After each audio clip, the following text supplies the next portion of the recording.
बिस्मिल्लाहिर्रहमानिर्रहीम। अस्सलामुअलैकुम। Welcome to ऐसे टीचिंग जोन। आज की हमारी ये वीडियो 9वीं क्लास की किताब नवाए उर्दू का कर रहे हैं हम कथा, यानी हमने सबक वाला चैप्टर, नज़म वाला, गज़ल सब कंप्लीट कर लिया है। तो इससे पहले एक कथा मैंने कर दिया। आज हम अख्तर अंसारी की कथा करेंगे। तो उसके 3 कथात हैं, तो तीनों कथात करेंगे। तो हमने कथा की भी तारीफ़ इससे पहले वाली वीडियो में बता दिया है। तो अख्तर अंसारी पैदा हुए सन 1909 में और उनका इंतकाल हुआ 1988 में। अख्तर अंसारी बदायूं उत्तर प्रदेश में पैदा हुए। उन्होंने दिल्ली और अलीगढ़ में तालीम हासिल की। फिर वो आला तालीम के लिए लंदन गए, मगर वालिद के इलालत के बास जल्द वापस आ गए। पहले अलीगढ़ मुस्लिम यूनिवर्सिटी की शोबा उर्दू से वाबस्ता हुए। इसके बाद ट्रेनिंग कॉलेज में बहैसियत लेक्चरर इनका तकर्रुर हुआ। सन 1974 में वो रिटायर्ड हुए और आखिरी वक्त तक अलीगढ़ में ही रहे। उनकी अदबी ज़िंदगी का आगाज़ तालिब इल्मी के ज़माने में हुआ। वो शुरू में शिबली और कैटस से मुतासिर हुए, लेकिन बाद में उन्होंने तरक्की पसंद अदबी तहरीक के असरात कबूल किए और शायरी को सियासी और समाजी शऊर के इजहार का ज़रिया बनाया। अख्तर अंसारी ने अफसाने भी लिखे और तनकीद भी, लेकिन इन्हें शोहरत ख़तात से मिली। एक अदबी डायरी, इफ़ादी अदब, गज़ल की शरगुज़िश्त, गज़ल और गज़ल की तालीम इनकी नसरी तसनीफ़ात हैं। नग़्मे रूह, रूह असर, दहान ज़ख्म, खंदा सहर, दर्दो दाग, शोला बजाम, आबगीन अख्तर अंसारी के मजमूए। तो ये सारे मजमूए के इनके नाम हैं और ये तसनीफ़ात उनकी है। तो यहाँ पर उनका जो है तारुफ़ हो गया कंप्लीट। आगे बढ़ते हैं हम। तो देखिए, इनकी पहली कथा है इम्कानात, टॉपिक है कथा का। तो ये मैं पढ़कर आप लोगों को एक्सप्लेन कर दूँगी। अदम आहिस्ता रख के मुमकिन है कोई कोपल ज़मीन से फूटती हो, या किसी फूल की कली सरे दश्त मज़े ख्वाब अदम के लूटती हो। तो इस वाले जो इम्कानात कथा है, उसका मरकज़ी ख़याल ये है कि इस कथे में इस बात की तलक़ीन की गई है कि हमें ज़िंदगी को एहतियात के साथ दूसरों का ख़याल रखते हुए गुजारना चाहिए। इस तरह नहीं कि हमारे वजूद से किसी दूसरे का नुकसान हो या उनको तकलीफ़ पहुँचे। तो इन अशार की, इन कथात की तशरीह कर दे रही हूँ कि सयाह को सबक के हवाले से हम ये कह सकते हैं, ये कथा अख्तर अंसारी ने लिखा है। इसका उन्वान है इम्कानात। अख्तर अंसारी कहते हैं कि इस दुनिया में, इस ज़मीन पर एहतियात के साथ कदम रखो। ऐसा ना हो कि बेएहतियाती से रखे हुए कदम से किसी को नुकसान पहुँचे। इसकी मिसाल वो इस तरह पेश करते हैं कि ज़मीन में बोए हुए बीज से नन्ही नन्ही कोपलें फूटती हैं। अगर हम इनका ख्याल नहीं रखेंगे तो वो हमारे कदमों के नीचे आकर कुचल जाएंगी। मुमकिन है किसी बीज से अभी पौधा नमूदार हुआ हो, जिस पर खुश रंग फूल खिले, अभी इस बीज से पौधा पैदा हुआ हो और बेएहतियाती से रखे हुए कदम से वो ज़ाय हो गया।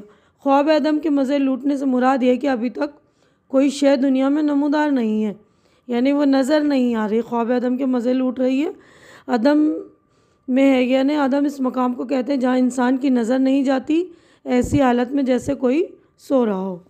तो हमारी यहाँ पर जो ये वाली कथा हो गई कंप्लीट। अब मश्क देखिए, यहाँ पर लफ्ज़ों मायनी। पहला लफ्ज़ है सरे दस्त, फ़िलहाल, अभी। उसके बाद अगला लफ्ज़ है अदम। अदम वो दुनिया जहाँ इंसान मरने के बाद जाता है। वजूद का ना होना, यानी जिसका कोई वजूद ना होता है, नज़र नहीं आता, उसको बोलते हैं अदम। अब उसके बाद जो है गौर करने की बात इस कथा से मुताल्लिक़ है ना, इस कथा में इस बात की तलक़ीन की गई कि हमें ज़िंदगी को एहतियात के साथ दूसरों का ख्याल रखते हुए गुजारना चाहिए, या इस तरह जीना चाहिए कि दूसरों को दुश्वारी ना हो। तो अब हम अगले सफ़े पर चलेंगे। तो देखिए, इस वाले पेज पर 2 सवालात हैं इसी कथे के। पहला सवाल है, कली का ख्वाब आदम के मज़े लूटने से क्या मुराद है, और दूसरा भी है। दोनों सवाल के जवाब देख लीजिए आप।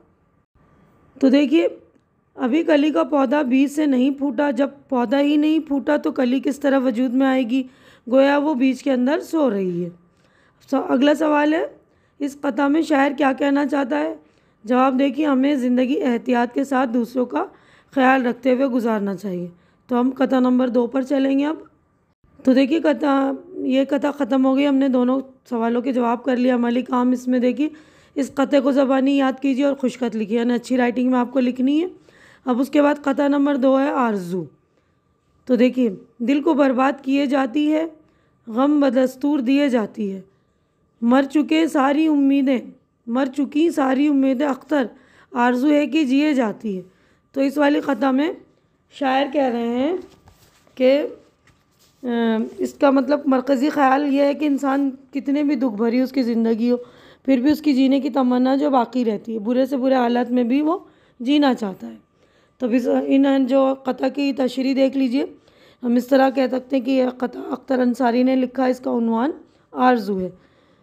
तो इस वाली कथा में मतलब अख्तर अंसारी कहते हैं कि इंसान जब तक ज़िंदा रहता है उसकी ख्वाहिशें लगी रहती हैं, हज़ारों ख्वाहिशें होती हैं। बहुत सारी ख्वाहिशें ऐसी भी होती जो पूरी नहीं होती, लेकिन इंसान उसको पूरा करने की तग-व-दो में लग जाता है, यानी भाग दौड़ में लग जाता है। लेकिन सभी ख्वाहिशें पूरी नहीं होती ना, लेकिन उसकी वजह से वो इंसान परेशान भी रहता है और जानता है कि पूरा आसमान किसी को नहीं मिलता है। यानी कोई ख्वाहिश हमें ज़रूरी नहीं कि पूरी हो जाए, कोई ख्वाहिश पूरी ही नहीं होती, लेकिन फिर भी वो उसकी उम्मीद बाकी रहती है। मर जाने की भी बाद भी उसकी एक तमन्ना रहती है कि इस दुनिया में अगर वो रहता तो शायद उसकी उम्मीद पूरी हो जाती है ना। अब देखिए, यहाँ पर हमारी कथा हो गई मुकम्मल। अब उसके बाद देखिए मश्क। यहाँ पर देखिए लफ्ज़ों मायनी। तो पहला लफ्ज़ है बर्बाद, तबाह, बदस्तूर, हमेशा की तरह, मुसलसल। तो ये पेज भी हमारा हो गया कंप्लीट। अब हम नेक्स्ट पेज पर चलते हैं। देखिए, तो इस पेज पर देखिए, इस कथा से मुताल्लिक़ गौर करने की बात है कि इस कथा में शायर ने यह बताने की कोशिश की है कि हालात किसी कदर ना खुशगवार हो तब भी जीने की आरज़ू हमेशा कायम रहती है। तो इसमें भी देखिए 2 सवालात हैं, इनके जवाबात हम देख लेते हैं। पहला सवाल है आरज़ू है कि जिए जाती है से क्या मुराद है। तो जवाब देख लीजिए।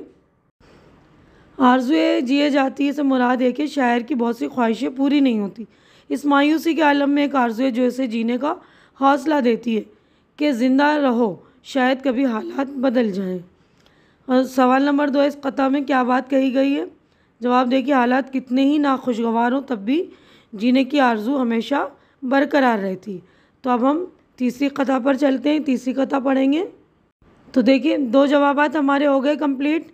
उसके बाद अमली काम, कथा को बुलंद आवाज़ से पढ़िए और ज़बानी याद कीजिए। तो ज़बानी याद कीजिएगा, कथा के मफ़हूम को अपने अल्फाज में लिख दिए।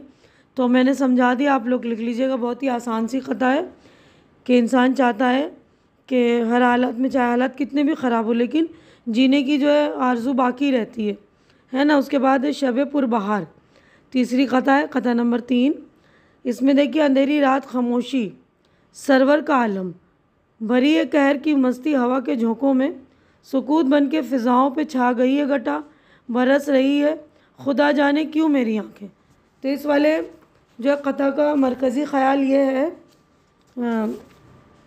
कि कोई भी शख्स जो किसी परेशानी के आलम में जी रहा हो, इसके इर्द गिर्द कितनी भी खुशी हो, खुशी का माहौल हो, तो इस माहौल को या इस कैफियत को वो लुत्फ़अंदोज़ नहीं हो सकता, उससे एंजॉय नहीं कर सकता है ना, लुत्फ़अंदोज़ नहीं हो सकता पूरी तरह से।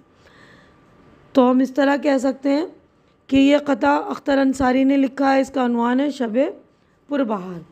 तो इसमें अख्तर अंसारी कह रहे हैं, पहले 3 मिसरों में वो अपने इर्द गिर्द की फ़ज़ा और माहौल के बारे में बता रहे हैं, और चौथे मिसरे में अपनी दिल की कैफियत यानी दिल की हालत बता रहे हैं। अख्तर अंसारी कहते हैं कि रात अंधेरी, हर तरफ सन्नाटा है, ऐसा लगता है कि पूरा आलम नशे में डूबा हुआ है, मस्ती भरी हवा चल रही है। ऐसी कैफियत में तो मुझे खुश होना चाहिए, मगर खुदा जाने इस मस्ती भरे माहौल में मेरी आँखों से आंसू क्यों जारी है। वाक़या ये है कि अगर इंसान अंदरूनी तौर पर खुश ना हो तो बाहर कितना ही अच्छा माहौल क्यों ना हो, इससे वो खुशी नहीं हासिल होती, वो इसमें खुश नहीं रह सकता। दूसरी बात है कि आदमी तन्हा ऐसे मस्त भरे माहौल से लुत्फ़अंदोज़ नहीं हो सकता, उस वक्त इसे अपने महबूब और दोस्त की याद सताती, इसीलिए दिल रो रहा है। तो हमारी यहाँ पर देखिए ये वाली भी कंप्लीट हो गई, ये वाले पेज पर ये कथा है। अब नेक्स्ट पेज पर हम चलते हैं। देखिए, तो यहाँ पर मश्क है, लफ्ज़ों मायनी। पहला लफ्ज़ है सुरूर, नशा, कहर, गज़ब, सुकूत, खामोशी। तो इस वाले खता में भी देखिए सवालों के जवाब लिखिए। 2 सवाल आते हैं इसमें भी। पहला सवाल, इस खता में शायर ने फितरत की किन कैफियत को बयान किया है। तो दोनों के जवाब देख लीजिए आप। तो देखिए जवाब है, घटा छाई हुई है, मस्ती भरी हवा के झोंके हैं, अंधेरी रात में सन्नाटा छाया हुआ है और पूरा माहौल नशे में डूबा नज़र आता है। सवाल नंबर 2 है, हवा के झोंकों में कैसी मस्ती भरी है। जवाब देखिए, बहुत ज़्यादा मस्ती हवा के झोंकों में भरी हुई है, ऐसी मस्ती जो क़यामत बिपा कर दे, यानी क़यामत बर्पा कर दे, यानी आदमी अपने होश वश में ना रहे। ठीक है ना। तो दोनों जवाबात हो गए कंप्लीट।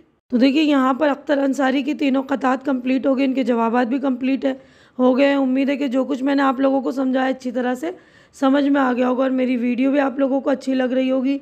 अच्छी लग रही तो इसे लाइक कीजिए, ज़्यादा से ज़्यादा शेयर कीजिए, ताकि जो भी आपके ज़रूरतमंद दोस्त वगैरह उन तक ये वीडियो पहुँचे, उनकी हेल्प हो सके। और मेरे चैनल को सब्सक्राइब करके आप लोग मेरी भी हेल्प कीजिए, मेरी हिम्मत बढ़ाइए। हमारी अगली मुलाकात इंशाअल्लाह नेक्स्ट वीडियो में होगी। तब तक के लिए आप लोग अपना ख्याल रखिए, मुझे दुआओं में याद रखिए। अल्लाह हाफिज़।